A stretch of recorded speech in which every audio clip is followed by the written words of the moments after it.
part 7 we are going to be removing all of the small rusty parts in the machine. Before we start, remember to subscribe and turn on the bell. If you like my videos, please let me know in the comments below. Also, make sure you share with your friends. It really helps my channel grow. The first component we're going to remove, I actually tried to remove it in part 6, however it wasn't coming loose and I needed some rust penetrant.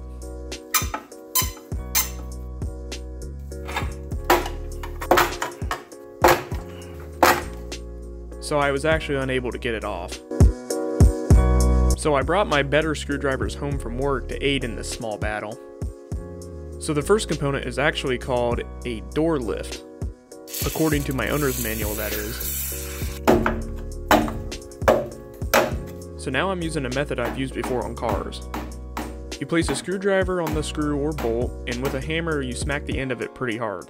I've always called it shocking the bolt. Let's find out if this method really works. Hey, it did! That's good news.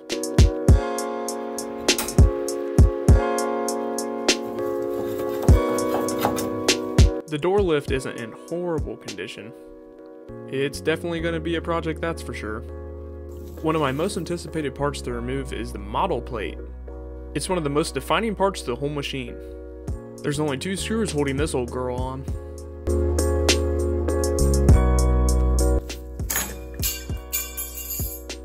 Oops. And now that I'm done dropping items on the floor, let's look at this piece of history. I think I can shine it up.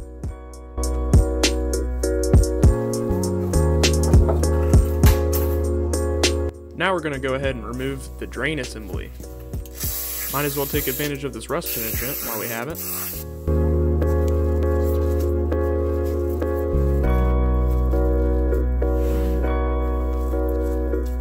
This component wasn't that bad at all. It actually surprised me. This drain is actually very cool. Dirty, but very cool. The next component to be removed is the drain cup support. The screws and nuts are more than rusted and seized. They're on a whole different level. This isn't anything my rust penetrant can't handle.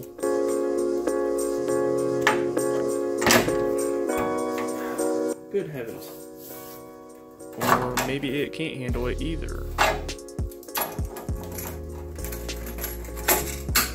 It's okay, I have something else in mind.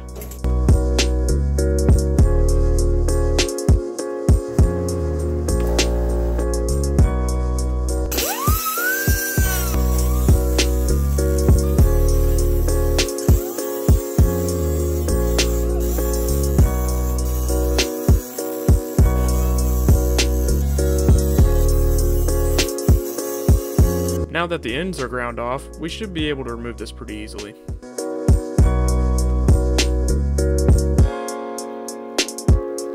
That was pretty easy. Now that all the small parts are off, I can't wait any longer to get these god-awful casters off. 2 of them are seized and the other 2 aren't even tight. It makes this thing a bear to move around. Let's see if I can't loosen up this nut, even with the penetrant. Oh boy. Man, I wish I had a machine with all of this rust. It's okay, I have an idea, I'll just use...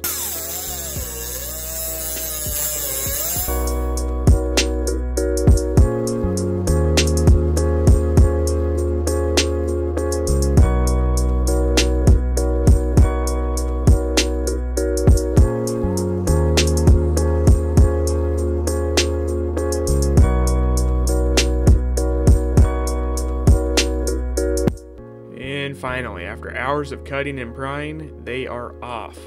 No, I'm not kidding. About 5 hours to be exact.